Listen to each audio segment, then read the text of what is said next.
புதுவரவு நேயர்களுக்கு வணக்கம். இன்றைய சிறப்பு நேர்காணல் பகுதியில் சிறப்பு விருந்தினராக நம்ம அரங்கத்திற்கு வந்திருக்கக்கூடிய ஒரு முக்கிய சிறப்பு விருந்தினர், சமூக ஆர்வலர், குறிப்பாக அரக்கோணம் ரயில் பயணிகளின் சங்கத்தினுடைய தலைவர் மதிப்பிற்குரிய நைனா மாசிலாமணி அவர்களை வரவேற்கிறோம். சார், இன்றைய சமூக வலைதளங்கள் சோசியல் மீடியாவால் சீரழியும் இளைஞர்கள். இன்னைக்கு சோசியல் மீடியா எந்த அளவுக்கு பயன்பாட்டில் இருக்குது? இளைஞர்களும் மாணவர்களும் இதை சரியாக பயன்படுத்துகிறார்களா அல்லது தவறாக பயன்படுத்தி சீரழியக்கூடிய இளைஞர்கள் பட்டாலும் சீரழியக்கூடிய நிலையில் இன்னைக்கு போய்கிட்டு இருக்குது. பல விமர்சனங்கள் வருது. உங்களுடைய பார்வை எப்படி? முதற்கண்ணினுடைய அருமையான வணக்கத்தினை புதுவரவு நேயர்களுக்கு தெரிவித்துக் கொள்கிறேன். மிக அருமையான ஒரு தலைப்பில் இன்றைக்கு நாங்கள் நேர்காணல் செய்ய வந்திருக்கின்றார். எனக்கும் கூட இதை பற்றி வெளியிலே மக்களுக்கு தெரிவிக்க வேண்டும் என்ற மிகுந்த ஆவல் இருந்தது. அந்த ஆவல் எனக்கு பூர்த்தி செய்யப்படுகிறது. எந்த ஒரு பயனுமே பயன்பாட்டுக்கு வரும்போது அதனால் மக்கள் தங்களுடைய வாழ்க்கை நிலையை மேம்படுத்திக் கொள்ள வேண்டுமே ஒழிய தங்கள் வாழ்நிலையை கீழ்மைப்படுத்திக் கொள்ள அதை பயன்படுத்தக்கூடாது என்பது எனக்கு உறுதியான எண்ணம். அந்த வகையிலே பார்ப்பேமானால் இப்போது இருக்கின்ற இந்த ஃபேஸ்புக்கு, இன்ஸ்டாகிராமு, ட்விட்டரு, இது போன்ற சமூக ஊடகங்கள் அதெல்லாம் மக்களுக்கு ஆரம்பத்திலே நல்ல பயனை தந்து கொண்டிருந்தது என்பதை நான் அறிவேன். ஆனால் இந்த மாறிய சூழ்நிலையிலே இன்றைக்கு இந்த ஊடகங்கள், சமூக வலைத்தளங்களான ஃபேஸ்புக், இன்ஸ்டாகிராம் இவையெல்லாம் பார்த்திங்கன்னா ரொம்ப கெடுதலான எண்ணங்களையும் செயல்பாடுகளையும் மக்கள் மத்தியிலே பரப்பி கொண்டிருக்கிறது என்பதை யாரும் மறுக்க முடியாதுன்னு நினைக்கிறேன். அதற்காக இதன் மூலம் எதுவும் நன்மை கிடைக்கவில்லை என்று நன்மை கிடைக்கிறது, ஆனால் தீமைகள் அதிகமாக இருக்கிறது.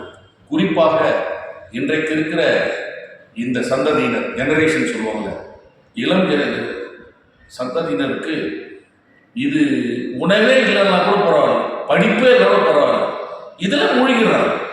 அப்படி மூழ்குவதற்கு என்ன அதில் இருக்குதுன்னு பார்த்தீங்கன்னா நிறைய தீமையான செய்திகள் அல்லது அந்த படங்கள் அப்படிதான் சொன்னாங்க. அதில் மூழ்கி போகிறாங்க. உண்மையே சொல்ல போனால் இதில் மூழ்கி பெற்றோர்களுக்கு நிறைய தொல்லைகள் தருவது, பெற்றோர்கள் அதை கண்டிக்க நேர்ந்த போது அதற்காக வருத்தப்பட்டு தற்கொலை செய்து கொண்டிருக்கிறார்கள் என்று சொல்லும்போது இது ரொம்ப வருந்தத்தக்க விஷயம். அப்போ என்ன நடக்கிறது இப்போது பார்க்கலையா?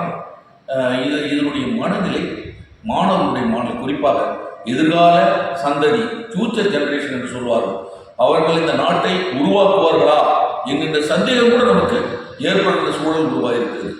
அநேகமாக இன்னைக்கு இதை பார்த்து கொண்டிருக்கிற நீங்கள் அனைவரும் நான் சொல்லுகின்ற கருத்தை ஏற்றுக்கொள்ள நினைக்கிறேன். நம்ம when there are two things, ஒன்று நல்லது கெட்டதுன்னு போது நல்லதை தான் நம்ம எடுக்கணும். அதுதான் நமக்கு, நான் முன்னால் சொன்ன மாதிரி, நல்லது மட்டுமே நம்முடைய வாழ்க்கையை உயர்த்தும். தீமையானவை நமக்கு எந்த விதத்திலும் நம் வாழ்க்கையை முன்னேற்றாது என்பதை நான் ஆணித்தரமாக சொல்லிக்கொள்ள விரும்புகிறேன். இதில் என்னை தனியாக என்ன கேட்டீங்கன்னா, நான் இதை பதிவு பண்ணுறது பொருத்தமானதாக இருக்கும் என்று நினைக்கிறேன். ஆனால் இருந்தாலும் இதற்கு ஒரு பாலினம் இதற்கு எதிர்ப்பு தெரிவித்து கூட இருக்கலாம். அப்படி பார்க்கலன்னா இன்ஸ்டாகிராம் மாதிரி ஒரு மோசமான ஒரு காட்சிகளையும் காட்சிப்படுத்துதல், செய்தி பரப்புதலில் நான் சமூக வலைத்தளத்தில் ரொம்ப மோசமாக இருக்குது. அதுக்காக நீங்கள் ஃபேஸ்புக்கில் இல்லையா அப்படின்னா ஃபேஸ்புக்லேயும் இருக்குது. இப்போது பிள்ளைகள் இதில் பார்க்கும்போது, இந்த செய்திகளை பார்க்கும்போது பாலுணர்வுக்கு தூண்டப்பட்டு அவர்களுடைய அந்த வாழ்க்கை பருவம் என்பது டோட்டலாக மொத்தமாக மாறிவிடுகிறது என்பது என்னுடைய கருத்து. ஏன்னா இங்கே ஒரு மரத்தை வளர்க்குறது ரொம்ப கஷ்டம். அந்த மரத்தை வெட்டுறதுக்கு கொஞ்ச நேரத்தில் வெட்டிடலாம். மரம் வளர்த்தல் என்பது நன்மை, அது வெட்டுறது என்பது தீமை. அந்த மாதிரி பிள்ளைகள் எதிர்கால நாட்டை, இந்த உலகத்தை முன்னோக்கி எடுத்து செல்ல வேண்டும் அப்படின்றதுல இது ரொம்ப கடுமையான தாக்கத்தை ஏற்படுத்துகிறது.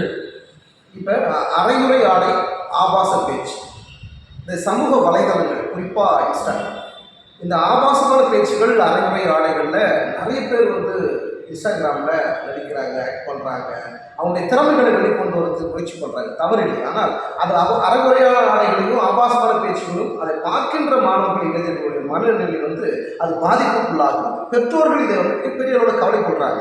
இது குறித்து உங்களுடைய பார்வை என்னவாக இருக்கு? கண்டிப்பாக ஒரு நாட்டின் வளர்ச்சி என்பது அந்த நாட்டிலே இருக்கின்ற கலாச்சாரம் அதை சிவிலைசேஷன் சொல்லுவாங்க அது ஆங்கிலத்தில். அந்த நாட்டுக்கே உரித்தான கலாச்சாரம். இந்தியா என்றால் இப்படிதான் இருக்க வேண்டும் என்கின்ற பண்டைய கால வரலாற்று நிகழ்வுகளை நாம் சற்று பின்னோக்கி பார்ப்போமே. ஆனால் நீங்கள் குறிப்பிட்டது போல இந்த கலியுகம் என்ற பொய்யான ஒரு பிதற்றல் நிலையினாலே அதாவது மனிதன் வந்து தன்னுடைய உடையை அணிவது வந்து அவன் உடையை வச்சே சில பேர் பல பேர் மதிப்புடைய ஒரு உடையை பார்த்து அப்போ பார்த்தா குறிப்பாக பெண்கள் வந்து அறகுறையான ஆடைகளை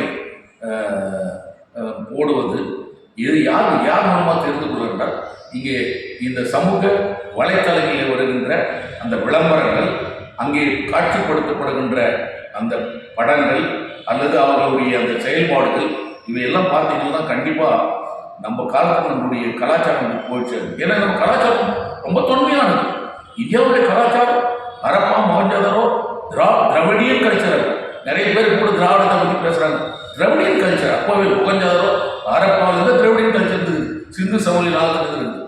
இதை மறந்துட்டு அங்கிருந்து மனிதன் தன்னை மேன்மைப்படுத்தி கூட வளர்ந்து வந்து இப்போ வந்து கலியுக காலம் என்று சொல்லி, ஏன்னா நீங்கள் வந்து கவர்ச்சி யாரையும் கவர்ச்சி பண்ணுறதுக்காக நீங்கள் உடையது என்பது எப்படி வந்தது, எங்கேருந்து வந்தது, எங்கேருந்து கற்றுக்கிறாங்க? பெற்றோர்களும் என்ன பண்ணுறாங்க, பெண்கள் குறிப்பாக பிள்ளைகள் அதில் பெண்கள் விரும்புகின்ற உடையை அணிய அவர்களும் அங்கே அழைத்து சென்று அதை ஊக்குவிப்பதை என்னால் ஜீரணித்துக் கொள்ள முடியவில்லை. அப்போது நீங்கள் என்ன பண்ணுறீங்கன்னு கேட்டால் நான் அதுக்கு வந்து எதிரானவன். நான் என் பிள்ளைகளுக்கு சொல்வேன், நீங்கள் உடுக்கின்ற உடை என்பது நல்ல நாகரிகமான சிவலைஸ் கலாச்சாரம் சீரழியாத அளவுக்கு நீங்கள் உடைகளை தரிக்க வேண்டும். அப்போ தான் நீங்கள் நீங்கள் சாலையில் செல்லுகின்ற போது இப்போது ஒன்றை நான் சொல்லுறது ஏன்னா ஊடக இது ஒருத்தனால சொல்கிறேன். ஒரு 100 பேர் ஒரு சாலையில் போகிறாங்கன்னு ஒரு பாதையில் போயிருக்கிறாங்கன்னா அதில் ஆண்களும் பெண்களும் செல்கிறார்கள். பார்த்தீங்கன்னா பெண்கள் கையில் இந்த செல்போன் வந்து அதை எடுத்துக்கினே, அதாவது பார்த்துக்கினே போகிறாங்க பெண்கள்.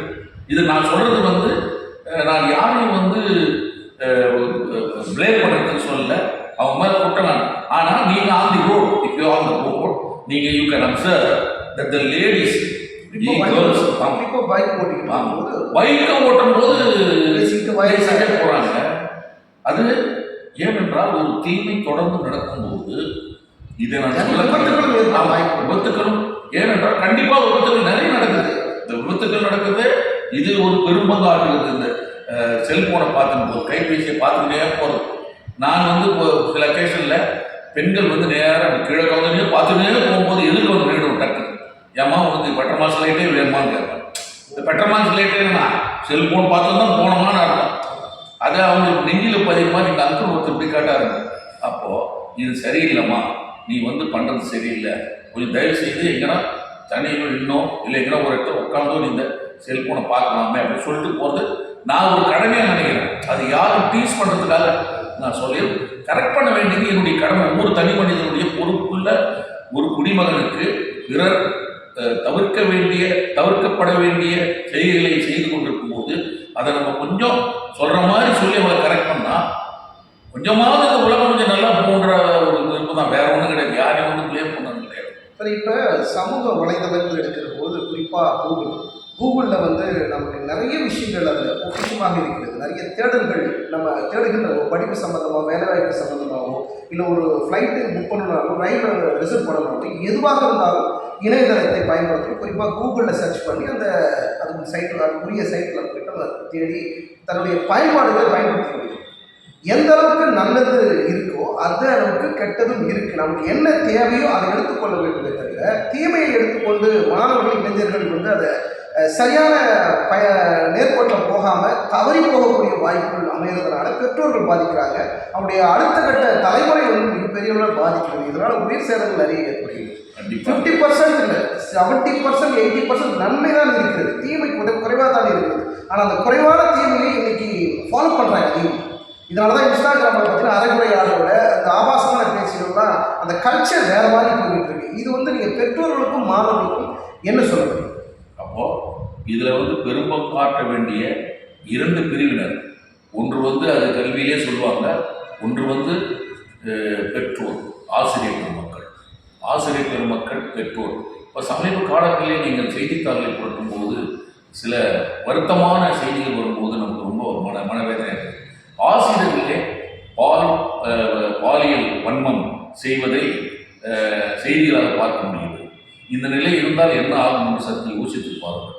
ஏதாவது ஒரு இடத்துல போலியான என்சிசி கேம்ப் நடத்தி பல இளஞ்சிறார் பெண்களை பாலியல் வன்கொடுமை செய்த நிகழ்ச்சி நாம் படித்திருக்கிறோம். இது எதனால் ஏற்பட்டது என்று பார்க்கலையானால் இப்போ சமீப காலங்களில் இருபாலாரும், ஆண் பெண் இருபாலாருமே இந்த சமூக வலைத்தளங்களில் வருகின்ற அந்த நிகழ்வுகளையும் அந்த செய்திகளையும் பார்த்து மிகவும் மோசமான ஒரு சூழ்நிலை உருவாகி கொண்டிருப்பதை நான் இங்கே பதிவு செய்ய விரும்புகின்றேன். இதை தவிர்க்க வேண்டும் என்றால் சம்பந்தப்பட்ட பெற்றோர்களே மொழி கெடுக்கிறாங்க. இன்னைக்கு பார்த்தீங்கன்னா பெற்றோர்கள் ஒரு செல்லு, அவங்க கையில் ஒரு செல்லு, இவங்க கையில் ஒரு செல்லு, இவங்க கையில் ஒரு செல்லு, எல்லா நல்ல முறையில் இந்த மாதிரி பண்ணிடுறாங்க. அதுதான் தப்புன்றாங்க. அது வந்து ஒவ்வொருத்தருக்கும் ஒரு செல்லு எப்படி இருக்கலாம்?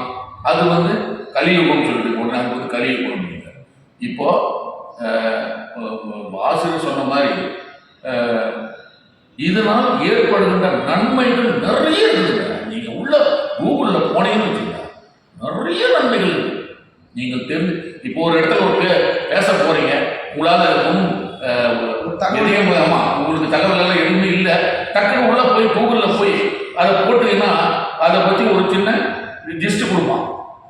அதை நீங்கள் டெவலப் பண்ணி மற்றவருக்கும் நீங்கள் அந்த செய்தியை சொல்லுகின்ற அளவுக்கு கூகுளில் ஒரு ஏதோ ஒரு திருவள்ளுவர் தினம் போட்டீங்கன்னு வச்சுங்க, அது உள்ள வந்து அந்த ஹிஸ்டரியே வந்து எது அந்த திருவள்ளுவர் எப்போ இருந்தார், என்ன பண்ணார், ஏது அவரை பற்றி டீட்டெயிலாக வந்து நீங்களும் தெரிஞ்சுக்கிறீங்க, பிறருக்கு அதை சொல்லுகின்ற ஒரு இது ஏற்படுத்துது. அப்போது கூகுள் இன்னொன்று சொன்னாங்க, செல்ஃபோனில் எவ்வளவோ நல்ல செய்திகள் இருக்குது தெரியுங்களா? எவ்வளோ நல்ல செய்தி செல்ஃபோனில். நான் ஒரு இன்சிடென்ட்டை சொல்கிறது ரெலவெண்ட்டாக இருக்கும். ஏன்னா ரயில் பண்ணியிருச்சாங்க. நாங்கள் ஒரு முறை வந்து ட்ரெயினில் ட்ராவல் பண்ணோம். ட்ரெயினில் ட்ராவல் பண்ண ட்ரெயின் மூவ் ஆகிடுச்சு. மூவ் ஆகிட்ட உடனே ஒரு புதுமண தம்பதியர் அவங்களுடைய பேரண்ட்ஸு அதெல்லாம் அவங்க கவனம் வந்து ஏறிட்டாங்க.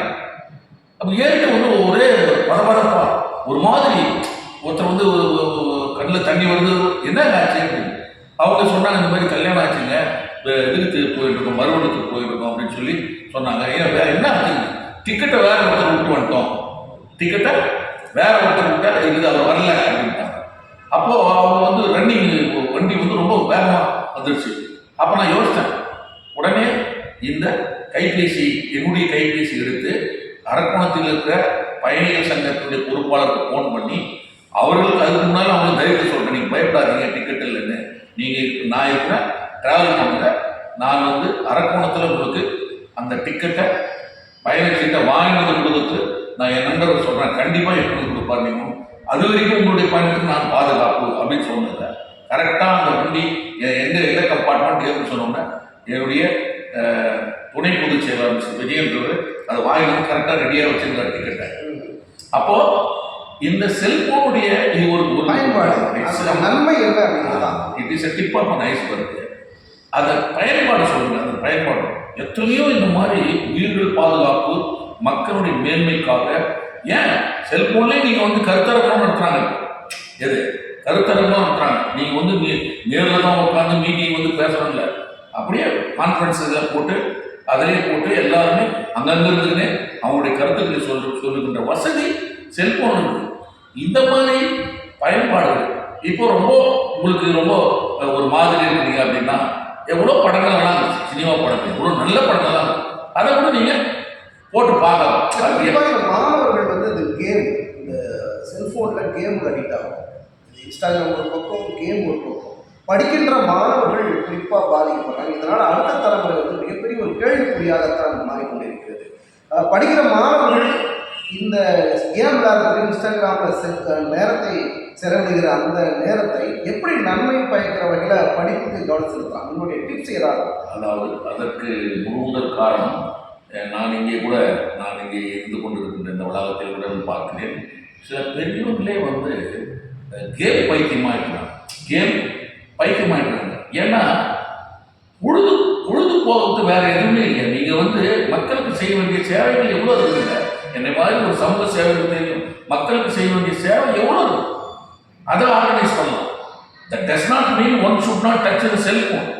You have got your right to touch the cellphone, but only you have to use it only when it is required.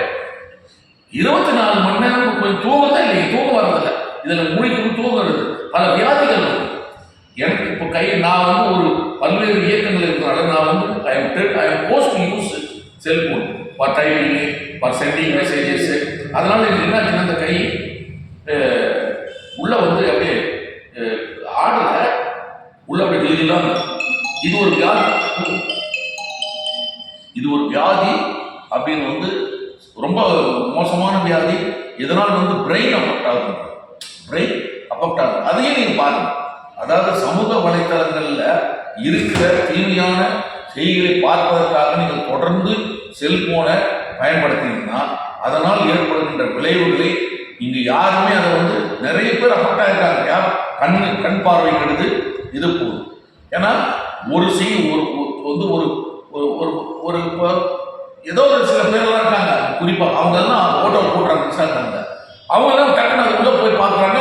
அது ரொம்ப விரசமான காட்சிகள் எல்லாம் காட்சிப்படுத்தி, இது எப்படி அரசாங்கம் இதை கட்டுப்படுத்துவதற்கு ஏதாவது ஒன்று செய்யணுங்க. நீங்கள் வந்து you are the overall control அதிகாரத்தில் இருக்கீங்க. நீங்கள் வந்து இன்ஸ்டாகிராம்கிட்ட பேசணும், கூகுள் இல்லைன்னா சில நாட்டுகளில் இதையெல்லாம் தடை பண்ணுறாங்க. சில நாட்டுகளில் இதெல்லாம் தடை பண்ணியிருக்காங்க. அந்த மாதிரி நீங்கள் இந்தியாவில் இதை வந்து கண்டிப்பாக ஆளுகின்ற அரசு இதை கருத்தில் கொள்ள வேண்டும். இதற்கு ஒரு துரித நடவடிக்கை எடுத்து இந்த குறிப்பாக மாணவ சமுதாயத்தை வந்து நீங்கள் நெறிப்படுத்தணும், முறைப்படுத்தணும்னா நீங்கள் இதை கண்டிப்பாக நான் இங்கே வைக்கின்ற கோரிக்கையை அதிகாரத்தில் இருக்கிற அரசுகளும் அதிகாரிகளும் இதை கருத்தில் கொண்டு இதை கட்டுப்படுத்த நடவடிக்கை மேற்கொள்ள வேண்டும் என்று இந்த தரத்திலே நான் கேட்டுக்கொள்கிறேன். பல்வேறு கருத்துக்களை பகிர்ந்தமைக்கு மிக்க நன்றி.